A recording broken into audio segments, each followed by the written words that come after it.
Hello, and welcome to the Colts Cover-2 Podcast. I'm Joel A. Erickson. I am joined by my editor, Nat Newell. We are here to discuss a very, very, very strange day at Lucas Oil Stadium. The result ultimately was not that strange, 31-27 win for the Colts on a day when the Cardinals started Jacoby Brissett. But the way the day started was very strange, and really the game felt kind of messy and weird. You're going to have days like this in the NFL. Maybe not the pregame stuff. We'll get to that in a second. But I don't know that I can remember a pregame session quite like this really ever before. I was thinking about this. Normally I write a bunch of what we call shorts after the game. And, that's the newsier items. It's injuries. It's, stuff that people are talking about. I wrote all those in the first quarter or before the first quarter today. Before the game started, yeah. There was this is for an inside baseball or inside football, I guess. Note. We got the inactives list that Anthony Richardson was not going to. Well, he was on the inactive list, which prompted all kinds of questions for about 15 minutes, 20 minutes. And then I also do Fox 59 and CBS 4, First and Joel, at roughly 11:42-ish, 11:42-ish, 11:45-ish. And I don't know what time it was today, but I know that we got the explanation for what happened with Anthony Richardson literally as the cameraman was giving us the 30-second mark for me going on air. It was certainly an odd situation. I also wondered why they didn't tell people, the beat writers, ahead of time, because all it did was lead to more questions and speculation that you probably wanted to avoid. So that struck me as odd. But I mean, obviously we can get into it.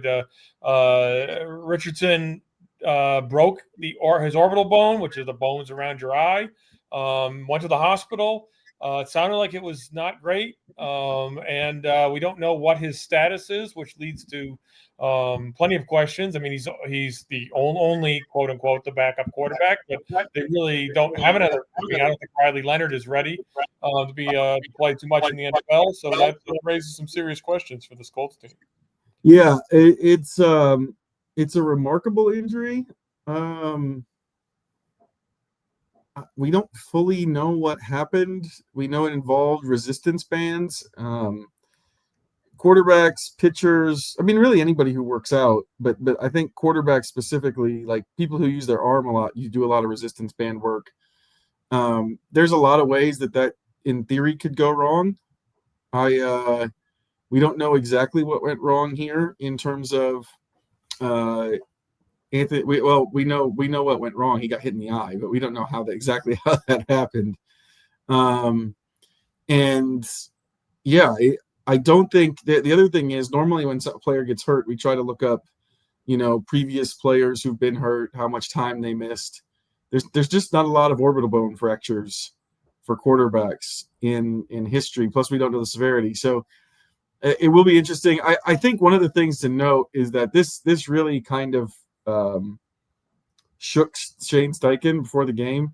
You could tell even after in the post-game press conference that that start to a game was pretty, it rattled him a little bit. Yeah, well, I will touch base. I did the internet research, so take it for what it's worth. There's a lot of different kinds of orbital bone injuries. It depends on where the bones are broken, how badly they were broken, that kind of thing. The internet told me it's usually 7 to 10 days before the discoloration, the swelling go down. I could find no quarterbacks on a quick search that have had an orbital bone injury. Defensive players last year had it. One missed 0 games. The other one missed 2 games and had to wear a visor.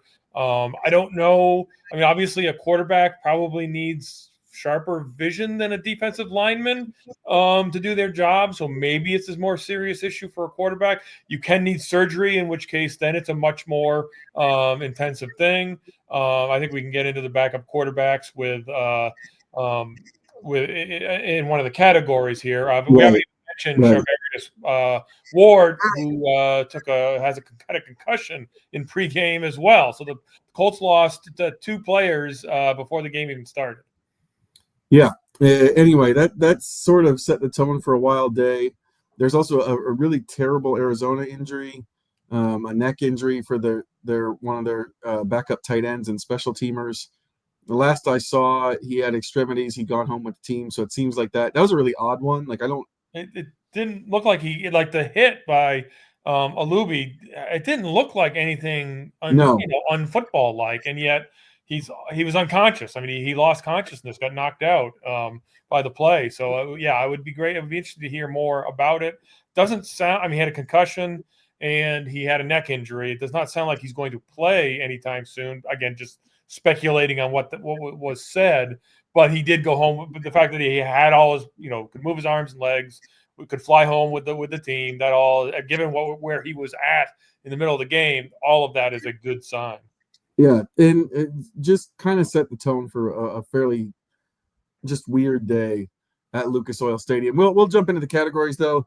Let's get into the categories and get this thing rolling. So the Colts won again. They're 5-1. We're starting off with the hero of the game a lot. So hero of the game, your hero of the game for today's win. Well, I will leave the hero. I think there's only 2 choices here. I'd be curious if you had more than 2. I will leave the one you wrote about for you, and I'll pick Jonathan Taylor. The early on, the passing game wasn't there because the defense, the Arizona defense, did seem to do a nice job confusing Daniel Jones. And Taylor was able to carry the load until Jones figured it out. He had 21 carries, 123 yards, 1 touchdown. He had 4 catches for 14 yards. Not great there, but still just another great game by Jonathan Taylor. It's really hard not to think he's the best running back in the NFL right now. Yeah, there's games still going on, and I think James Cook of Buffalo has a chance to make this closer. But when I looked at it after the early games, he has 603 yards. The next closest running back in the NFL is Javonte Williams of Dallas with 476.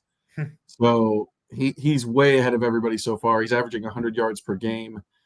I think Zaire Franklin said in the locker room that he thought Taylor was playing better than he ever has before, which is a large statement considering how good he was in 2021. But it's also hard to refute because on top of leading the NFL in rushing yards, he also has 20 catches, and he's averaging 7.4 yards per catch in addition to that. So this may be so far the best version of Jonathan Taylor that we've ever seen. I also think it's interesting that they kind of inverted what they've done a little bit today. They came out trying to throw the football, had 2 punts there in a row, and then really when they got their second touchdown drive, Taylor was the driving force in it. Now, most of the game so far, he's kind of gotten to halftime with pedestrian stat lines and then, really tacked on there in the second half. This was a little bit different. They kind of had to go to the run, and this is maybe I might be stepping on unsung hero of the game here, but credit to Shane Steichen for getting away from throw to score, run to win when throw to score wasn't winning, or wasn't working right away.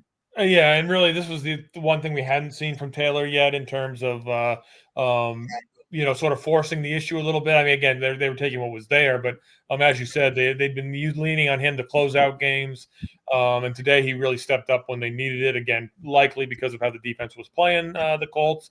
And I agree, it's good to see a coach adjust to what's working and not worry about what they've said or what they think they need to do, that kind of thing. My hero of the game is, I think, the obvious one. It's another obvious one. It's Daniel Jones. Jones today. He's been so steady, but this shaped up as an interesting matchup because Arizona's defense is so unconventional, and really, Alec Pierce was explaining to me, and this is what I'd heard before.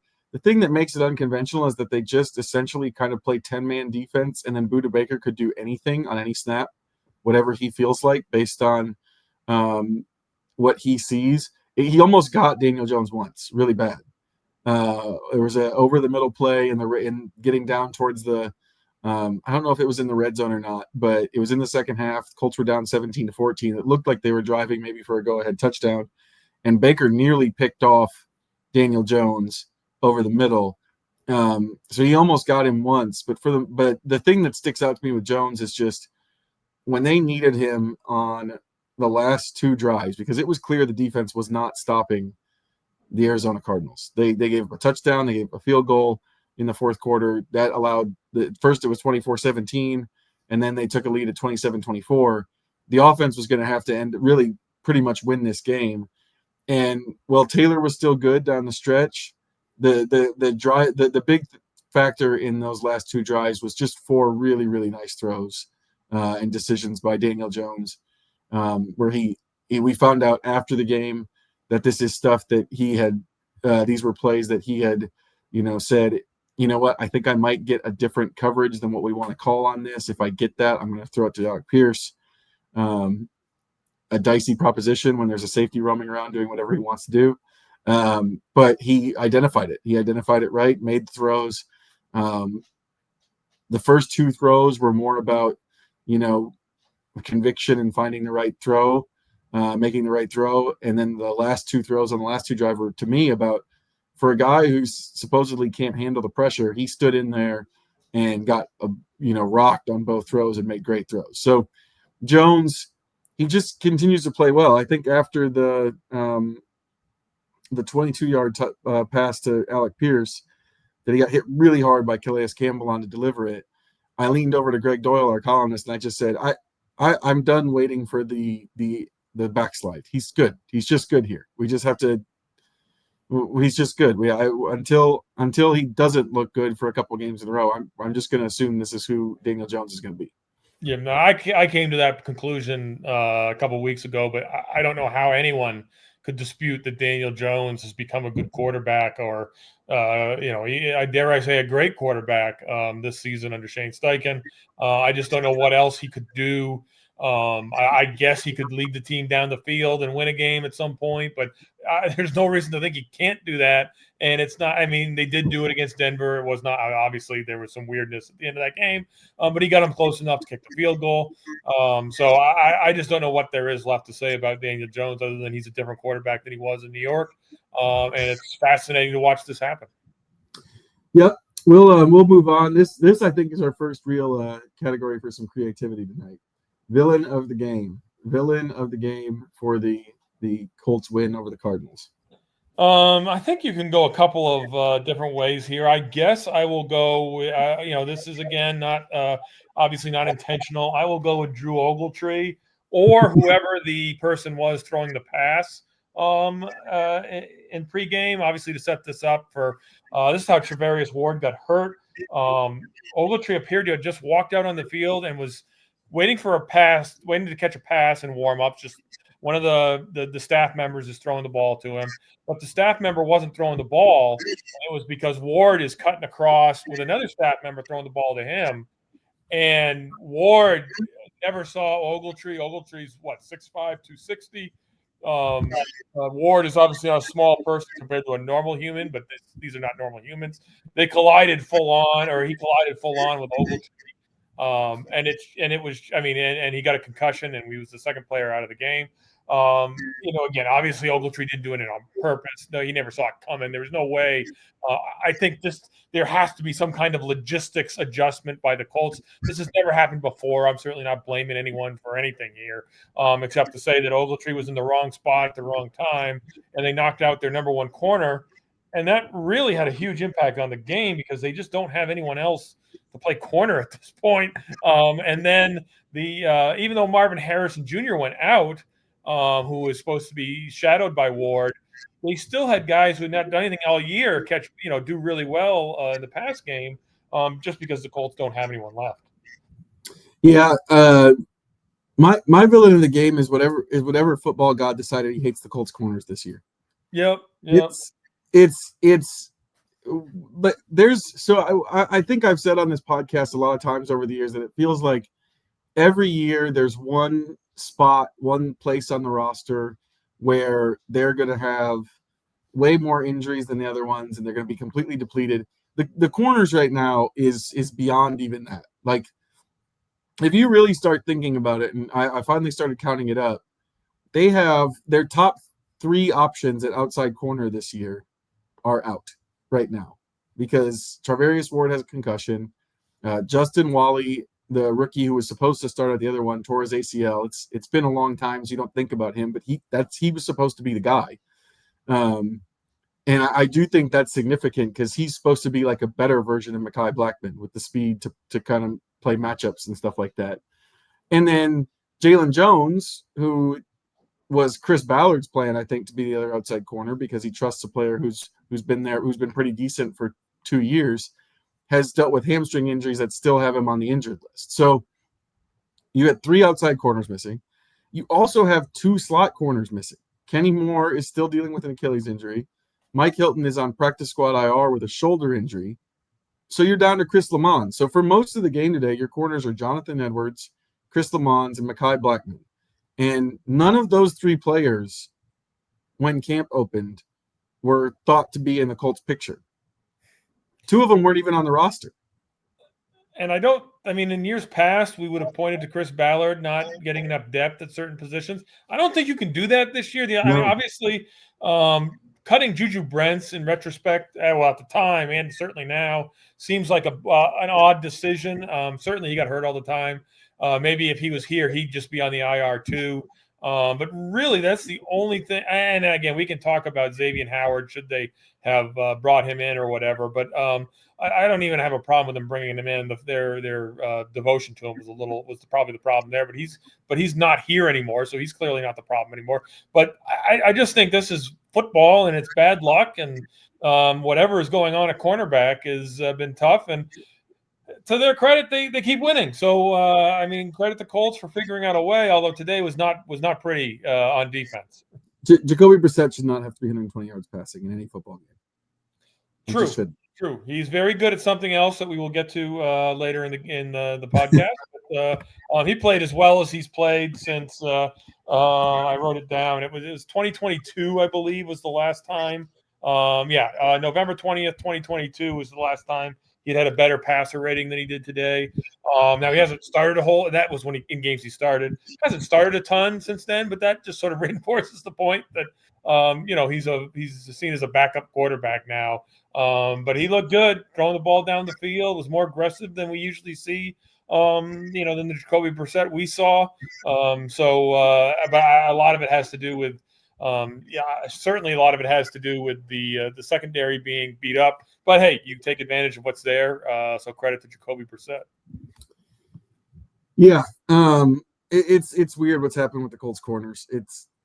They're at the point now. I know people are like, "Well, just sign Stephon Gilmore." He's still 35. Like, I don't know that that's necessarily a be all end all. We also don't know how Stephon Gilmore feels about coming back. He's the one who asked out of the Colts in the first place. So we'll move on now. We'll move on now to unsung hero of the game. Who do you have for unsung hero of today's win over the Arizona Cardinals? No, I don't like any of my options here, but I'll go with the offensive line. We haven't talked about them a ton. We talked a lot about Jones not getting sacked. We've talked a lot about Jonathan Taylor, but I want to give him a little credit to the offensive line, but also Chris Ballard. I don't want to say we were super I don't think we had a lot of questions about the offensive line putting in 2 new starters off of last year, but because last time they had tried that, it was such a disaster. It was certainly something you had to pay attention to. But moving Gonsalves to guard has been great. Bordolini seems to be excellent at center. Braden Smith is back, is he a Pro Bowler? Probably not, but he's a really good right tackle. Quentin Nelson is a Hall of Famer, and Bernard Ryman has been a little up and down, but still, it's just been a good unit. You don't do a lot of what they're doing on offense without a solid offensive line. Yeah, 5 sacks given up the whole season really sticks out, especially when the quarterback supposedly couldn't avoid sacks in New York. That take is looking worse and worse by the day. My unsung hero of the game is Alec Pierce. He had 2 catches for 48 yards, but man, they were huge 2 catches. It's a huge two catches. They were the chunk plays on the last two drives that led to touchdowns, the go-ahead touchdown, the game-tying touchdown and the go-ahead touchdown. And the first one, the 26-yarder, Jones had to put it in a very specific spot because there were linebackers trying to cut underneath it. It was behind him. Pierce made an unbelievable catch and then was still behind him and then was able to change his body and get going forward and get a 26-yard gain out of it. The second one was more of like a skinny post in-cut type, like normal in-cut type play. He just beat the guy, but it's 22 yards. That's two explosive plays that aren't what everyone thinks of when they think of Alec Pierce, the deep ball down the sideline. He's become a player who can do more than just the deep ball. And that doesn't mean that he's going to be a high volume target necessarily in the offense. He had 4 targets today. Arizona's defense and everything they do in the presence of Baker kind of takes some of that stuff away. But you can throw him this stuff for big catches, and Jones has been when he's been in the lineup. And it's stuff that people didn't think he could do. So I thought today just those 2 catches were key to those drives. Huge plays by Alec Pierce. I'm going to give him unsung hero. Yeah, he's a good choice. You summed it up there. Just 2 great plays.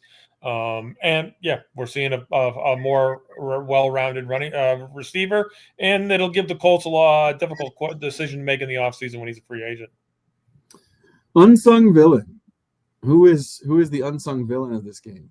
I went with Zaire Franklin. I don't feel. To some respect, he's taken a little bit of a hit for the defense in general, but he's also the captain, so he should be prepared for that.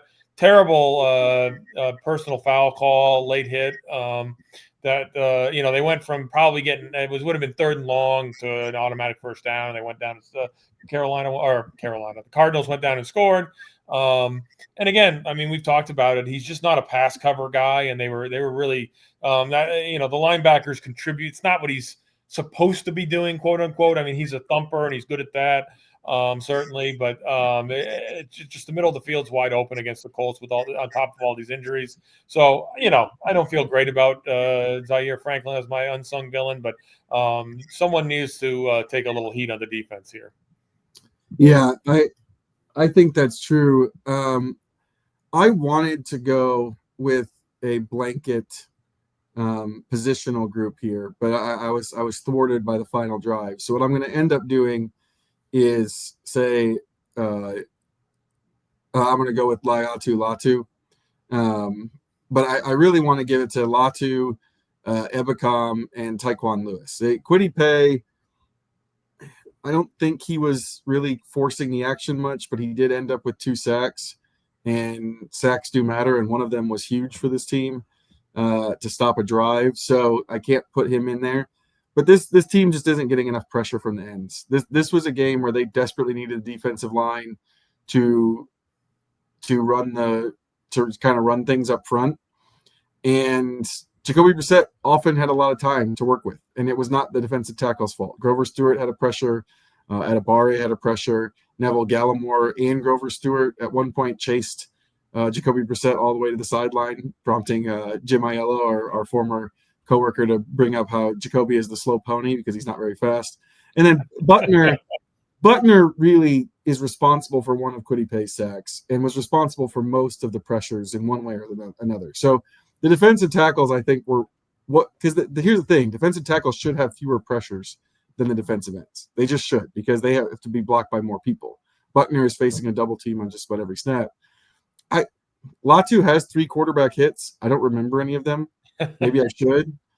I just don't. The defensive ends are not providing enough one-on-one initial pressure. Jacoby Brissett is good at evading sacks, but he's also a guy who will hold on to the ball until the last second. So like the Colts had 12 quarterback hits, but I think that's more of a Jacoby stat than a Colts pass rush stat. So yeah, for me, it's the defensive ends not named Kwity Paye. Yeah, the only argument against that is that it's not unsung that the pass rush was the villain of the game. But it's also, I think you noted that Kyler Murray had been sacked 16 times, even though he gets rid of the ball quick. So clearly that, again, sacks are a lot on the quarterback, but it's not like Brissett's been a guy who's avoided sacks. We're going to get more into it in the weeks to come, but adding a pass rusher at the trade deadline seems like something this team really needs to look at. They got bodies there, so I mean, it gets a little weird in terms of who you're getting rid of to bring someone in, but it's been inconsistent and it has to be better if they're gonna be make noise in the playoffs. Yeah, especially with when they get better quarterbacks on this schedule, it's gonna be something that's gonna come up over and over again. That brings us to number of the day. I feel like this is I think maybe I should rename this the Nat Newell number of the day category. I got a couple options here, but what I'm going to go with is 10 of 10, which is what the Colts are in the red zone. They've converted, they scored touchdowns in their last 10 trips into the red zone. This was after they had some red zone issues early on. If we're going to criticize them, we got to give them credit. And 10 touchdowns in a row in the red zone is an impressive streak. Shane Steichen deserves credit for identifying that. Jonathan Taylor was great last week. Even though he's not traditionally been a great short yardage, red zone running back. So clearly that they found some, they found some answers there. We'll see how consistent it is, but scoring points has not been the team's problem at all this year, and to have 10 consecutive red zone scores really jumped out at me. Yeah, and Jones, it was Taylor last week, and this week I think both of Jones' touchdown passes were in the red zone. So that's another benefit for them. My number is going to be 64.3, which is the Cardinals' third down percentage. That's abysmal for a defense.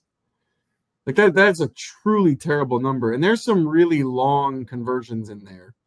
Now, some of that is like Jonathan Edwards had a pretty rough day, I think, as a rookie corner. You expect that from a rookie corner. Like when the three corners out there are Edwards, Blackman, and Lamons, you're not really expecting to have a great day in coverage. But again, like you've got to find a way around that. And your way around that is the defensive line. I'm going back to my last one, but like 64.3% would lead the NFL by like 20% or something. That's a terrible number, especially when you're going up against a Cardinals team that didn't have Marvin Harrison Jr. for most of the game. And was using its backup quarterback. Yeah, I mean, today felt like the Gus Bradley, Matt Eberflus defenses, where I always just assumed the other team was going to convert the third down, and that has not been the case this year with Anarumo, but that was the case when you got that. When you're playing with those corners, you probably are playing more conservative, playing a little back. So maybe that's the reason why. But yeah, that was an ugly performance by the defense on third downs today. Game day observation. We're gonna get to the fun categories a little bit. These are always a little bit, well, they're easier for you because you're not on the road with me. But game day observation is a little bit harder at Lucas Oil because we're there so much. But there's some stuff here for this one. What is your game day observation? Well, I was working through most of the pregame stuff, so I'm just going to go. I'm going to completely corrupt this category and bring back our favorite Jacoby Brissett observation, which is he's one of the greatest short yardage quarterbacks of all time, and we got to see him do that, do his magic today. Since he entered the league, he has converted as a runner 84.2% of the and one situations that he's run the ball in. That is fifth in that's fifth in the time since he's been in the league. The other fun fact here is that sixth in those situations, Daniel Jones. So at one point we were discussing I want to know what happens if you gave Jacoby Brissett and Daniel Jones the ball and they both had to gain the same yard. What happens? I guess Richardson wins by just a fraction of a second, or it's some kind of matter explosion in which the world is destroyed. But also high on that list, Carson Wentz. So let's give credit to former Colts quarterback Carson Wentz, who, when I was looking for free agent quarterbacks that the Colts could sign if Richardson is out, I was looking at old lists, and Carson Wentz's name was on there, and I was really sorry that he had signed with the Vikings because I would have loved to have had a paragraph describing what it would take to get Carson Wentz back here. I believe he's still currently starting for the Vikings. Yes, he is. He is. And you anyone who wants to can go look at the story I wrote. You might want Carson Wentz if you look at that list and see who else is on it. Trying to complete. But there are not a lot of great quarterbacks out on the street right now. He's currently trying to complete his transformation to personality-less Ryan Fitzpatrick. Yes. By quarterbacking a different team in at least one start in like 6 straight years or something like that. My game day observation: how does what happened with Ward and Ogletree not happen more often? I think that's a better. I mean, I said I'm not blaming anyone. That there probably needs to be some kind of logistical look at things, but I think that's the better point, which is you would think this might happen more often. I have no idea. Like, I am on the field for pregame for all of these games. There are guys doing their own thing in all corners of the field. There are punters launching stuff. There are there are staffers throwing the football. People are running all over the place. Some people are doing yoga in the end zone. Like, how does this not happen more often? I don't know how. In this is my 3rd year doing First and Joel on TV. I don't know how I haven't been hit by a football yet. Because I feel like every time I go on, someone is punting or something, and it's right behind us. The field is big, obviously, but it feels like it's not that big. I don't understand how this doesn't happen more often. Yeah, and that'll be a good question for you to ask Shane Steichen tomorrow and maybe do another short. Are they planning on changing anything along that? I'm writing that down right now. This is how the process works, folks. In years past, I would listen to the podcast and then write down the things that sounded like stories to me based on what Joel and Nate or whoever Joel's partner was. But now I get them live as we're doing them. So that's how this works. Yeah, there's one for tomorrow. We now move on to my favorite category. This is football things that gave me joy today. Number one, this is an easy one. I put it on my social media as soon as it happened, basically. The Colts ran an old school play with Tyler Warren. It looked like something new and innovative because they brought the tight end in and there was like a little cute little shovel thing. It was a counter. That's all that is. It's a counter. And, flipping it to him instead of handing it off that's the only difference in it. It's the kind of thing that I had to defend when I was playing high school football and was an outside linebacker against like wing T offenses. They would bring the wing back in, and everybody would go right. They bring the wing back in left, or I guess in the case of Warren, the opposite. Everyone went left and he came right, and the backside linebacker had to stay home. That's not going to happen in the NFL because they don't see this play. They don't see someone get the ball from that position in a counter very often. It's neat that they keep doing stuff with Tyler Warren that's like old school football. It's fun, and I also think it's probably smart because it takes advantage of things that people are not expecting. Number 2 football thing that gave me joy. There was a snap. It's hard to give one of these to defense, but that's the beauty of football thing that gave me joy. It can be about the most minute thing. There was a snap in the first half where they essentially had no down linemen at all on defense. They had defensive linemen on the field, but they were all standing up and offset the ball or a yard off the ball in 2-point stances. And then there were 2 linebackers just kind of wandering around, and they rushed out of it. It worked. It was a 3rd and super long. It's one of the third downs. They actually forced a punt on, and that's just fun. It's fun. It's fun when the offensive line has to go, I don't know what I'm seeing. This is ridiculous. I have no idea what's going on here. Number 3 football thing that gave me joy. This only happened once, I believe. And I don't know if it'll happen again. It's probably, honestly, an indictment on the Colts linebackers, but Ashton Dulin took a snap at linebacker. That in itself is also sort of an old school football thing, having a guy who can literally do everything.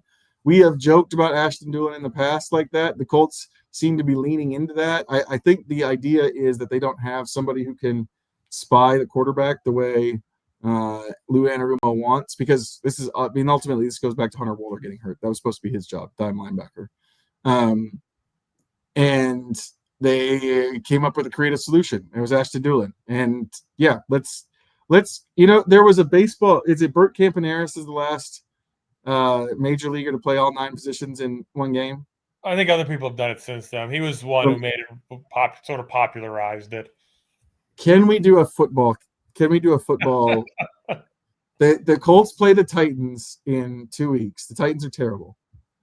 Can we get Ashton Dulin a snap at every position? I would think you could do that. Defensive tackle would be a little weird, but you could have the other people out there who could compensate for that. So I think that's doable. I mean, heck, he couldn't be any worse than some of the plugs than the way people were playing today. If you put him at defensive tackle, I think the solution is it's 3rd and long, and you just say, Ashton, you're rushing. Yes. Then he doesn't have to take like the crushing weight of the offensive line, like run blocking or anything. Defensive end's easy. Linebacker, I feel like, is easy. Cornerback, safety, that's all easy. It's the lines that are the issues. I don't think he has to kick. I don't think he has to do any kicking. That's special teams. That's something. He can do that the next week, and then he can do offense the week after that. Yeah. I want offense and defense in the same game. Offense and defense in the same game. He already does pseudo running back stuff. He can block like a tight end. He plays wide receiver. Center's probably the biggest issue. Well, any offensive line, I think you would have some issues with. If you're, from a standing position to try to take on a defensive lineman might be a little tricky. Probably, but I think the snap is the biggest thing. The snap is going to be. Well, yeah, that's fair too. That's fair too. Yep. But this continues a long tradition of me suggesting fantastical things that will never happen on this podcast, but I still would like to see it. This is my new campaign. Ashton Dulin become the first NFL player to play every position in a single game. I like that. That's good. That's 3 football things that gave me joy. We move on now to the more serious, sometimes more serious categories. The Colts won again today. I keep thinking about there's categories we're just not touching for a while because the Colts keep winning. But we are starting with too much credit, too little credit. Let's go with too little credit. Who's getting too little credit for today's win? Too little credit I want to give to Daniel Jones's running of the ball. We had actually talked about this last week where they hadn't been using him as a pure runner. I think they did more. I don't know how much of it was schemed, but there was the one play where he just looked up, saw that no one was paying attention to him, and ran for a first down. That's something that's certainly been a big part of his game in the past. 5 carries for 20 yards, another touchdown for him today. I just don't think he gets enough credit for at least since he's been here. I mean, it was the one thing people would say nice about him before he started playing this year. But his running, again, with the confusion that the defense was causing, his ability to pick up make some plays with his legs was important today. Yeah, I think the touchdown was a scramble. The 17-yarder was a scramble. He did have one sneak. There's one other carry I'm missing. And I think it's interesting that the Colts looked at a player who the Giants essentially thought was a running quarterback first, and the Colts said, no, this is a pocket passer. And so far the Colts have been wildly right, and the Giants look wildly stupid. Anyway, that's an interesting one. I think that's a good one. Too little credit to his running ability. My too little credit is going to go to Jim Bob Cooter and Alex Taney in the passing game coordinator. We have a tendency, and I think it's correct, to talk about Shane Steichen and Daniel Jones the most when it comes to this offense. But those guys are also very responsible for coming up with what play is going to work against which coverage, what look they're going to see. Shane Steichen was talking about, on the first drive, the touchdown they hit to Warren was something that they put in, and Cooter was kept telling them over and over again, we're going to hit this one. We're going to hit this one in the game. They ended up hitting it. The Cardinals had not given up more than 23 points in a game this season, and the Colts blew by that and ended up with 31. It's a good defense, and they made it look a little herky-jerky at times, but a really good game for the offense. And at some point, we should probably give the rest of those staffers some credit, since Shane Steichen and Daniel Jones, well, they're the two most responsible, are probably not doing all of it on their own. Yeah, an excellent point on two things here. Number one, obviously that the offensive coaching staff deserves a little bit more recognition, but also Arizona was 2-3, but I believe they were like the first team in NFL history to lose 3 consecutive games on the last play of the game or something. I mean, they just had 3 crushing losses before this. So they're the Arizona Cardinals, so it's a little hard to take them seriously, but they're better than their record, and the defense is good. And then to go out there with Jacoby Brissett and do what they did today, I think they are they the best 2-4 team? Well, that's a great backhanded compliment, but I do think they deserve more credit than maybe the average person gives them, and so that the Colts, maybe you think they should have won this game by more, but at the same time, this was a bigger challenge than I think that maybe it looked from the outside coming into it. That's a very well coached defense. Like the Colts made part of the problem with early in the game with the passing offense was that they were just making a lot of tackles right away on shorter throws. You throw those hoping to get 4 or 5 extra yards. That didn't happen for most of the game. It's just a very well coached defense.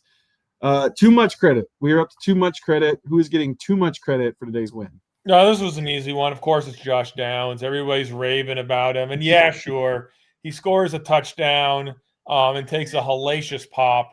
And when you're 5'2" and weigh 120 pounds, and you hold on to the ball like he does, he deserves credit for that. There's not too much credit there. But let's look at the numbers. 6 catches. Hey, on 7 targets. I mean, that's better than Tyler Warren with his 6 catches on 9 targets. And but also 42 yards. So 7 yards on 6 targets. Not great. Just going with too much credit. After last week, I said I was been wrong about Josh Downs. And, maybe I wasn't. Maybe I was right. I don't know if I buy this one. I think there were some pretty big catches in there. It wasn't quite the same though as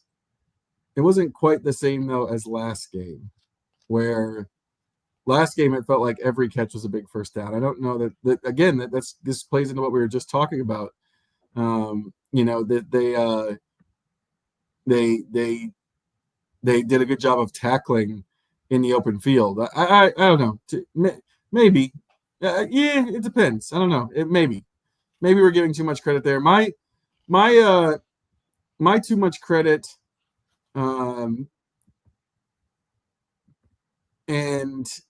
too much credit is I credited Daniel Jones with a bad decision on his interception. It wasn't so much a bad decision as a bad throw. Initially on social media, I thought it was a bad decision. I think it was more a bad throw, because if you go back and watch that play, and you could see it in real time too, Mo Alley Cox was wide open. He just didn't get the ball over Mack Wilson. Even Shane Steichen was even saying in the post-game press conference, that's where we were saying to throw the ball too. We just couldn't believe that Mack Wilson made that play. So it seemed like in the moment that it's probably his worst decision so far, and I think you can maybe make the case for that, because you have to account for that player. I think it's also probably a case of right decision, just wrong execution. It still struck me as I think there's times where the quarterback just doesn't see the defender in front of the receiver. They're so locked in on the receiver that there's some kind of perception thing where if the defender is up just enough, they don't see him. That's what it seemed like to me. But Shane Steichen was very specific about how it was just a great play by Wilson. So Jones said he saw him and thought he could get it over him. Yeah, and I'm willing to bet that they know more about playing quarterback than I do in the NFL. So we'll let them take we'll take their thoughts on it over mine in this case. That brings us to our last 2 categories: one to throw away and one to go on. We always start with one to throw away. One to throw away. What is one thing that people are talking about right now that is not going to be a storyline for the rest of the season? It's something it's just specific to this game or this stretch of games. I am going to go out on a limb here and say losing 2 players in the pregame is not the one that you have to worry about. They're not going to lose 2 players every pregame, maybe 1 every game pregame the rest of the year. I don't think they're going to lose 2. I'm going to go with that. As we discussed, it was just a crazy scenario of what happened there. And again, I'll be curious to see what Shane Steichen says. Are they going to try to switch things up with that pregame routine? But again, it's not like they're doing something different than, it's not like, oh, hey, to get us ready for the game better, let's get as close together as we can when we're throwing passes. No. So I don't think they'll have to worry about that going forward. I tried. I didn't really have time because so many things kept happening to look this up. But I was trying to find the last time a player got hurt in pregame warmups. I can't think of one.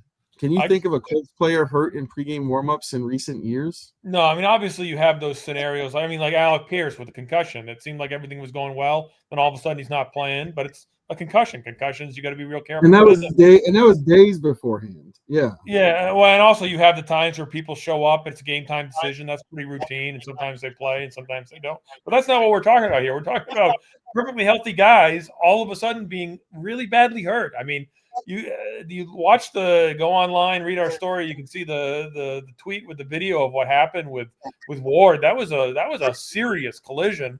And if Richardson is going to the hospital, no one saw any of that. I think it was supposed to be in the locker room. No one saw any of that, so we don't know. But I mean, I don't think you're going to the hospital unless that's a really serious injury too. So it's not like someone pulled a hamstring.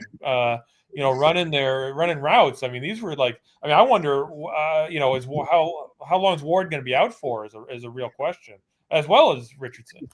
Yeah, both of them. Well, Ward, incidentally, he just had a concussion after the season opener. If people remember right, he came in the day after they beat the Dolphins and reported symptoms and then missed the next game. Having 2 concussions in a 6-week span is not good. Right. And he didn't have his helmet on for this collision either. He was, players don't wear their helmets when they're warming up before everyone gets their jerseys on. No one does.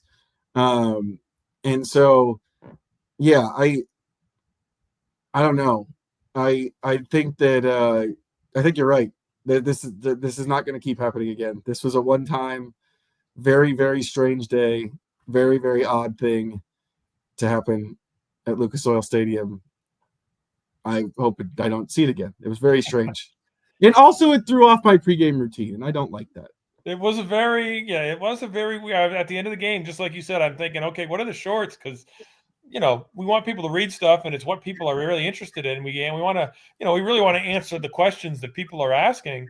And I was thinking there really aren't any, but then I'm like, well, but we answered them all before the game. And actually, I did write 2 of those in which I wrote what is an orbital bone fracture and who could play quarterback for the backup quarterback for the Colts. So it was just me doing it instead of you this week. We need to get back in our routine of you doing all the work and me just having to read it. But yeah, it was definitely it was just a weird day. Very, very, very strange. My one to throw away is, I'm having trouble with this category all of a sudden. Yours was pretty good. This is my one to throw. I had written down. So let's see here. For one to throw away. Oh, I think that Cardinals, I don't know if anyone's saying that the Cardinals defense isn't very good. I don't know if fans know that they're very good. I think that defense is going to end up looking pretty good by the end of the season. Yeah. I don't know if the offense is. I don't know if the record is. But I do think there was sort of the Cardinals, it's the Cardinals, they should just win this one easily. And I do think that the defense's performance, although when you're playing a bunch of corners who weren't on your roster at the start of training camp, you can't really expect anything. I do think the way they played against the offense, you can say that because the Cardinals' offense was getting roundly criticized. I think that defense is good. I think that's a good, confusing defense. I think this is a better offensive performance than people realize. Yeah, I think you can certainly throw away the idea that this was a bad performance by the offense for the Colts. I think that's fair to say because I think the Cardinals are better than people. Like I said, and like I just said, they should have. They've had 4 crazy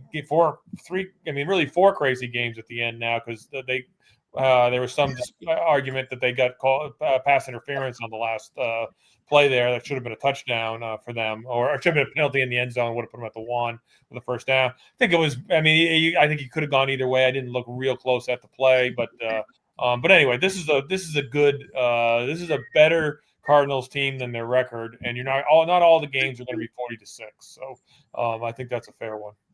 How crazy is it that we're talking about the Colts getting expectations out of whack on the good side? Yeah. I mean, the only games they won last year were really close against really bad teams. So it's just been a crazy season. I did not see this coming at all. One to go on. What's one thing people are talking about now that we're going to be talking about for the rest of the season? I think the one to go on is you need a backup quarterback. Jones is I don't think he's been particularly injury prone in his career, but I don't think Riley Leonard is the answer, although I think most of our listeners and readers probably do. But they got to go find some. If Richardson is out for an extended period of time, he's based on the research I did, he may not be.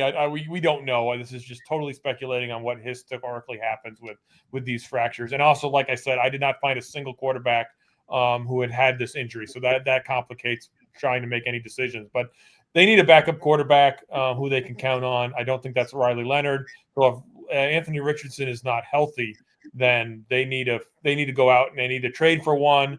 The list of quarterbacks available, understandably, is terrible, but Tyler Heineke is mildly interesting. Desmond Ritter, is another one that's possible. So I think did they bring him in, or did they try to bring him in and didn't? Or they tried him out. They worked him out. In the mandatory minicamp in the summer, you are allowed to bring in veterans, and that's what they did. They kind of looked at him. Remember, that was when Richardson was dealing with a shoulder injury. Right. And so it was, we don't know. This might end up being longer. If it's longer, we're going to need another quarterback in here. So I think that's, I think that's the what's gonna happen there. Out of those options, Taylor Heineke makes the most sense to me. Yeah. He's not good, but I mean, he's at least played. He didn't play a lot last year for the Chargers, but before that, the 3 years previous to that, he had 4 starts, 9 starts, and 15 starts. So this is a guy who is not. He's only 32. He's not that old. Like, he's a guy who's played some football in his career. So yeah, I think if I was going to go for one, I'd probably go for that, unless there's a trade option available. Yeah, 13-16 is his record. Again, quarterback wins aren't great, but they're not totally worthless. And if Jones gets hurt for the short term, can Heineke go in there and keep you at 500? Play 500 ball. I think so, and that's what you're looking for. That'd be a godsend as a backup quarterback. My one to go on. I think I might have used this already. I'm going to keep pounding the same drum. The defense has too many questions. It's the linebackers, the cornerbacks. I can't decide. I had this thought during the game. I can't decide if Lou Anarumo should be lionized for the numbers they put up defensively so far with some of these issues, or if he should be penalized for some of it, because obviously Xavier Howard was kind of his fault. Some of this others, I don't know. It feels to me like they're getting better numbers than they actually are. It kind of feels like this is a ticking time bomb waiting to have a really bad game. Today was pretty close. They almost lost this game. It would have been the defense. I thought that when Jones hit Josh Downs for the touchdown that gave them 24 points, I started thinking, if they lose this game, this is entirely the defense's fault. And there was definitely a vibe of like, you need an onside kick, or what do you need to do here so that the defense doesn't lose the game for you? And they really, they got a stop at the end. They got stops on third and fourth down, but man, it was pretty easy for the Cardinals to get down there. Yeah. And if that's not Jacoby Brissett there, like, Jacoby had a great game, but he's still limited. If that's not Jacoby Brissett there, and it's a better quarterback. I just don't know. I think this going into the season, I would have said I was probably more concerned about the offense because all of us were more concerned about the offense because we didn't know Daniel Jones was this good. But yeah, the defense is a concern. It's a significant concern, I think, going forward. Well, when you look at defensive position groups and where they need to improve, you hit, defensive end, linebacker, corner. Well, that only leaves defensive tackles and safeties. So if you got 5 position groups and 3 of them could use some help, that's not a great ratio. You could really make the case that outside of like backups at running back and quarterback, those are very clearly like the top 3 needs on this roster. That's a lot for one side of the ball. Yeah, and more important than any of the issues on the offense, I think even backup, certainly more than backup quarterback even. So, yeah, I have questions about the defense going forward. We'll see what they do to answer them. This may come into play next week. They play the Chargers next week in LA. It's a big game. And the Chargers do not have tackles. The way to beat the Chargers right now is to hit Justin Herbert a gazillion times and take your chances. I don't know if they can do that. I have questions about whether or not the Colts can do that. And if they don't have Charvarius Ward, which seems like a significant possibility, that means that Keenan Allen, Ladd McConkey, and Quentin Johnston get to go against these corners. That's significantly better than Arizona. So the defense, I think, is going to come into play very quickly this upcoming week against the Chargers. Yeah, we can talk about that plenty on Wednesday. On Wednesday. Yep. Please like and subscribe. We didn't say that yet. Like and subscribe. I'm glad you did it first. I was waiting. I was going to do it. We need to do it at the beginning of the podcast. But again, we've had a lot of success with our YouTube channel on the Colts, so we appreciate that. Anything else you have to go on here before we wrap up, Joel? Be careful with your resistance band workouts. Absolutely. Thank you for joining us.